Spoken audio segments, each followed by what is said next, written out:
नमस्कार दोस्तों, आप देख रहे हैं देवप्रभात समाचार। मैं इंजीनियर तिवारी। इस वक्त मैं मौजूद हूं मांधाता नगर पंचायत में। और यहां पर आप देखेंगे तो ये सड़क के किनारे फुटपाथ पर इंटरलॉकिंग का काम हो रहा है, लेकिन इस काम के लिए एक सोच रही होगी नगर पंचायत अध्यक्ष की कि सड़क के किनारे जब इंटरलॉकिंग हो जाएगी, रास्ता चौड़ा हो जाएगा तो आने जाने वाले लोगों को सुविधाएं मिलेंगी। लेकिन यहाँ पर जो काम किया जा रहा है उसमें गुणवत्ता नाम की कोई चीज़ नहीं है। और इस इंटरलॉकिंग से भारी वाहन गुजरेंगे, लेकिन इसकी जो बनावट है इस कदर की जा रही कि यहाँ पर गिट्टी कहीं दिखाई नहीं दे रही। आप देखेंगे तो गिट्टी बहुत 2 अंगुल 3 अंगुल मोटी परत गिट्टी की डाली जा रही है। उसके बाद रेत की जगह यहाँ पर नदी के बालू का इस्तेमाल हो रहा है, जो मिट्टी के रूप में यहाँ पर डालकर किसी तरह इसको बराबर करके अभी बना के यहाँ से हटने की एक व्यवस्था है। सुविधाएं यहाँ पर मिलनी चाहिए लोगों को। सिर्फ बजट खारिज हो रहा है, इस पर सुविधा नाम के लिए कुछ भी नहीं। आप देखेंगे इधर तो यहाँ आप देखेंगे इंटरलॉकिंग अभी जस्ट बैठाई ही जा रही है, लेकिन यहाँ पर जो इसकी ऊंचाई है और अभी भी गड्ढे इसमें नज़र आ रहे हैं।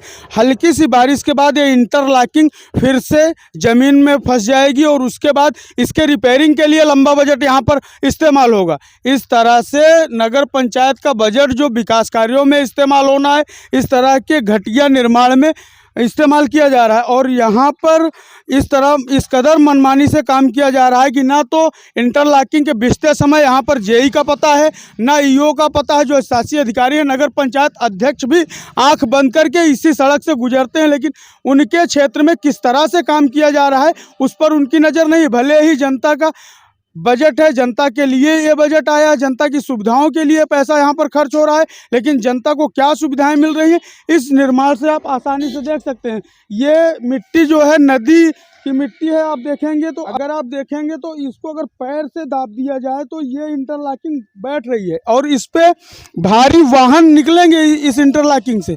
पैर के दबाव से अगर ये बैठ रही है तो किस तरह से भारी वाहन का ये वजन बर्दाश्त कर पाएगी और कितनी गुणवत्ता इसमें बरती गई है ये आप साफ देख सकते हैं। मनमानी तरीके से यहाँ पर काम किया जा रहा है और अगर हम साफ शब्दों में कहें तो अधिकारियों की मिलीभगत से यहाँ पर ठेकेदार मनमानी तरीके से पैसे का बंदर बांट कर रहा है। मनचाहा काम करके यहाँ से निकल जाएगा और उसका बजट भी उसको मिल जाएगा।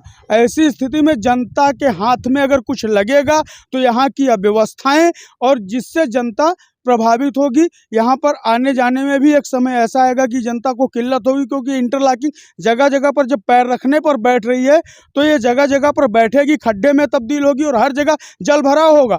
ऐसी स्थिति में एक्सीडेंट के चांस बढ़ेंगे, क्योंकि सड़क के किनारे जब वाहन आएंगे तो जगह जगह जल भराव से गड्ढा कितना गहरा है ये नहीं पता चलेगा। कल आने वाले समय में यही इंटरलॉकिंग एक्सीडेंटल पॉइंट में तब्दील होगी। अगर समय रहते इस इंटरलॉकिंग पर ध्यान नहीं दिया गया तो ये नगर पंचायत वासियों के लिए और आम जनमानस जो भी इस सड़क से गुजरता है सबके लिए एक समस्या ही खड़ी होगी। ये सड़क के किनारे का भाग है और पैर से अगर इसको प्रेशर किया जाए तो ये ईंट 3 अंगुल नीचे जमीन में जा रहा है।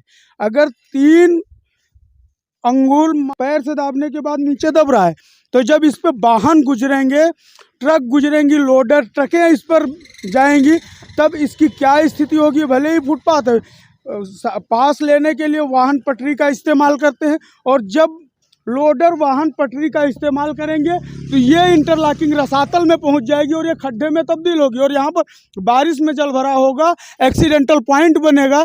लेकिन इस वक्त किसी भी जिम्मेदार अधिकारी की और यहाँ जो नियुक्त हैं जेई, उनकी नज़र इस गुणवत्ता विहीन कार्य पर नहीं जा रही। ऐसी दशा में सिर्फ नगर पंचायत वासियों के लिए एक समस्या ही यहाँ बनाई जा रही है। आप देख रहे हैं देवप्रभात समाचार। मैं engineer Tiwari, camera person Virendra Patel के साथ।